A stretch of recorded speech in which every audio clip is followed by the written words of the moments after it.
Are you ready for the rain that is coming?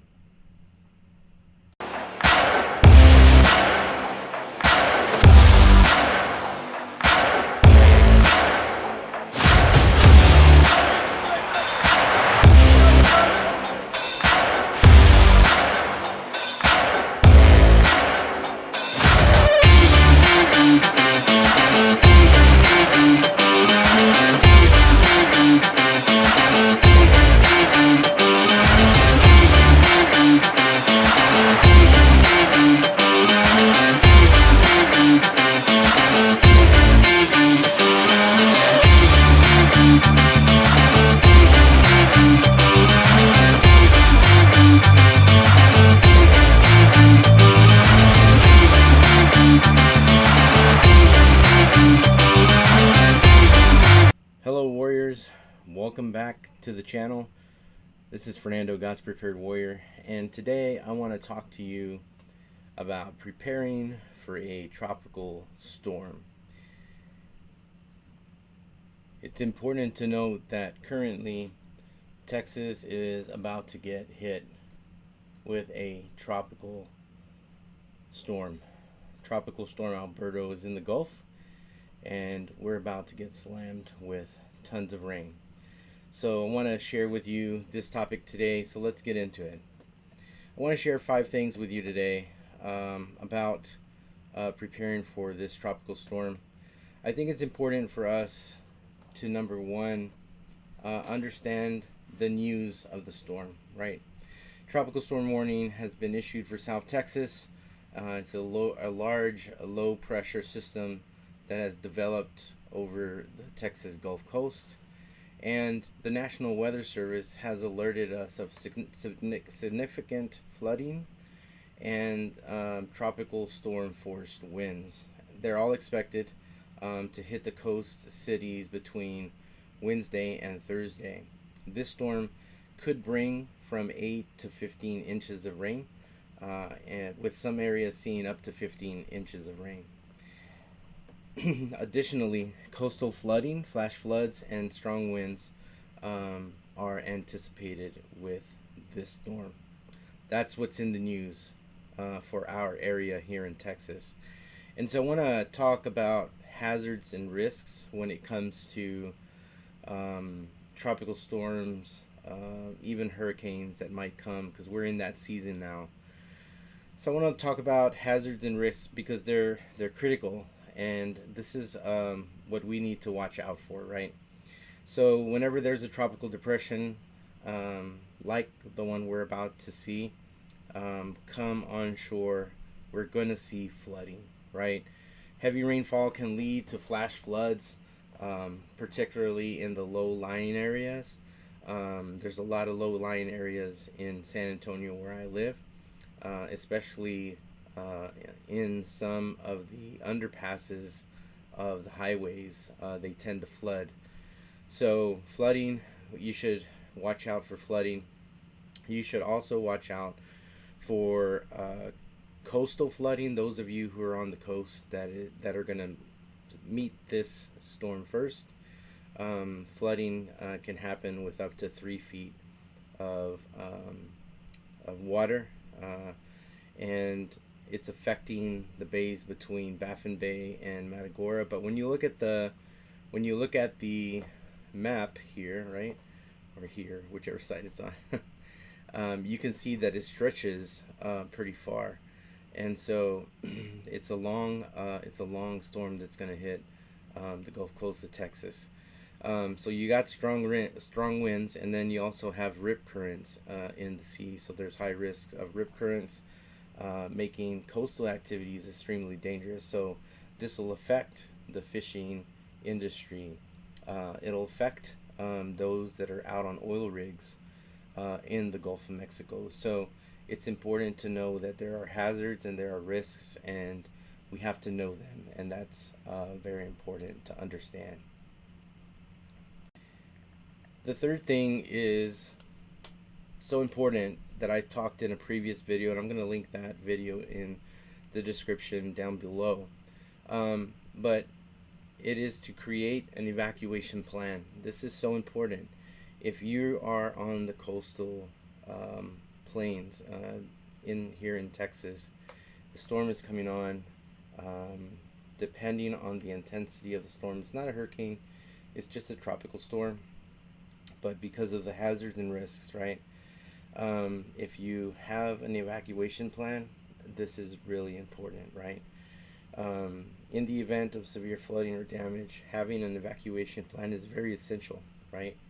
So I think that this is important to talk about because it should not just be you, but you should also include your family in this occupation plan or evacuation plan. Uh, you should know your routes, right? You got to identify the multiple evacuation routes in case they are blocked, right? When you create this plan, you have where you are and where you're going, and you should create a plan that has plan A, plan B, plan C, plan D from where you are to where you want to go, and should have multiple routes. And when you involve your family, not all the time your family lives with you, and they live in different parts of the city or different parts of the town, wherever you're from, and if you're having to evacuate, looking at a plan that has multiple routes gives those individuals the opportunity to be able to judge whether this route is a good route or it's burned because there's just too many people on this route. We need to switch over to another. So, in your evacuation plan, not only should you just have where you are and where you're going, but you should have multiple routes to get to that destination, and your family should be involved. Family communication is important because it ensures that all family members know the plan and they have a way to communicate if they're separated, right? Because in the event that you have to do this, you want to take all your cell phones with you. You want to take your chargers with you. If communication is broken, you need other areas of or other avenues of communication, whether that's ham radio, whether that's CB radio. Just make sure that you and your family have backup communication plans ready in the event that some of those go down, right? You should have emergency contacts. I know that we live in the era of cell phones and everything's saved on our phone, but we should create a list of numbers just in case, right? Sometimes adrenaline will clog the mind and you won't be able to remember, and so it's important to have these numbers written down. Emergency contact numbers are very important. Create a list, right? Emergency contacts that should include local authorities, maybe family members, maybe other people in different towns or wherever your evacuation plan goes to. You should have those places. You should have a safe location to go to, right? You should identify those safe locations both within and outside of your immediate area, and everybody in the family that is going with you should also know those locations. Very important. The next thing I want to talk about that I also talked about in this other previous video is we need to plan ahead. Right now is a little too late for everybody on the coastal plain there here in Texas, because that is actually coming on shore probably as we speak. As you can see, it's not it's really right there, right? So planning needs to be done ahead of time. This is so important to strengthen your home, right? While it may be a bit late to start this extensive preparations, there will be steps you need to take in future events, right? Even after this, because this is just rain. It's not like a hurricane or anything, but it can flood your home and things like that. So it's important to secure all items outside. If we have big winds, you want to make sure that all of your stuff outside is secure and they're not going to fly around. Things could blow into your windows, break your windows, and things like that. So just make sure that you bring in or you secure those loose items like your patio furniture, trash bins to prevent them from becoming projectiles, right? Windows and doors. This is so important. Ensure that all windows and doors are securely closed and latched. I know there's some instances that we leave windows open just to bring fresh air in. Let's make sure that all of our windows are closed, if possible, because we don't want rainwater to come into your home, and stuff like that. So another thing is to check your drains and your gutters. This is important because you don't want that stuff to back up, and then it causes damage to your home, right? You don't want any debris from drains and gutters to prevent blockages and flooding. So it's important to take care of those things when it comes to planning ahead to strengthen your home, right? And another thing you should have also is some kind of backup power. Um, at the beginning of last week, we had a instance where our lights were cut out here at the house, and because of rain that came through, and power lines were involved in a tree, and so electricity was knocked out for most of the day here. And I wasn't going to work without my coffee, and so I went to the garage and I pulled out all of my camping gear and I made coffee for myself. So backup power is important, right? You want to keep your refrigerator running, you want to keep your freezers running, maybe lights in your house. You could use a backup power. That could, if you have a generator, they're loud and noisy, and you need gas for those. Tropical storm is not a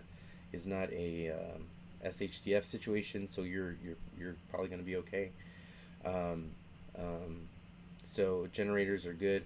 Solar generators are even better because they don't make any noise at all, and so that will help also to give you power, some kind of power for your home, depending on what system you have set up. So just make sure that they're in good working condition, and that you have enough fuel if you're going to use a backup generator to power your home. The last thing I want to talk about is emergency supplies. I don't think that you can make this kind of video or any kind of prepping video without talking about emergency supplies, because it's having the right supplies that can make the difference, right? Especially when the lights go out, it's good to have supplies. So let's look at this. So it's good to have water, right? You need to have at least 1 gallon per person per day for at least 3 days, and then just so on. So always keep a stockpile of water. I know we do, and so we always have a good stack of water. That's probably more than 3 days, but yeah, it's always good to have water. It's always good to have non-perishable food, right? So it's good to stockpile canned food. It's good to stockpile beans and rice, all those things that you hear every channel talk about. It's good to do that, right? It's so important because non-perishable food items will last, right? And so depending on how long the power is out, you will have food that will sustain you through that time. You should have a first aid kit. First aid kits are important. This should also include any necessary medications, bandages, antiseptics, and other essential items. I mean, these are just so important because let's say the storm comes through, window breaks, and you got to go over there and patch it up, and you accidentally cut yourself. You need these items to be able to take care of yourself, right? And that's just an example on the low end, right, of a cut, right? So you need all of that stuff, just in case, right? First aid kits are always important.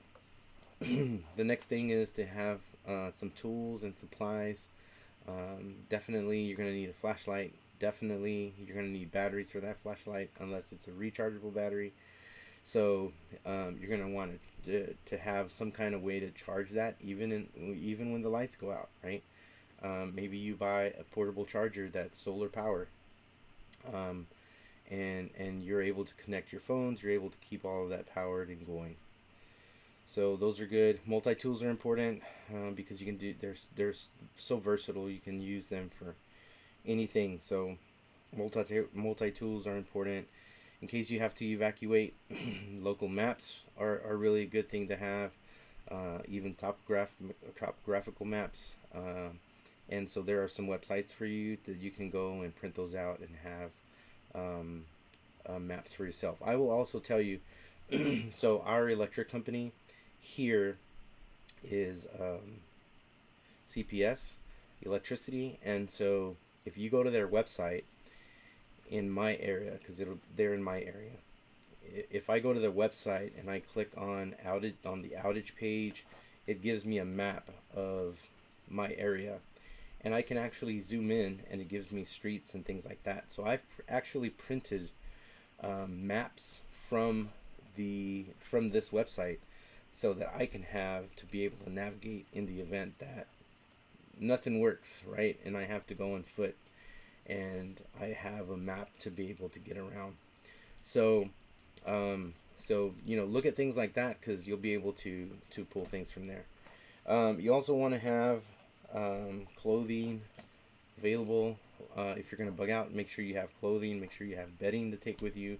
I mean, if you're going to, you know, take a tent, if you're going to camp out somewhere, whatever that looks like, right? You want to make sure you have those things. You want to have sanitation, you want to have hygiene products with you, towelettes, garbage bags, things like that, so that you can have those things. And it's always important, here's the last thing, it's always important to have your documents with you, right? All your important paperwork, bring that with you. Should be in a binder. I'm going to be doing a video on that so that I can show you what that looks like. But you should put together an emergency binder that has all of that information in there for you.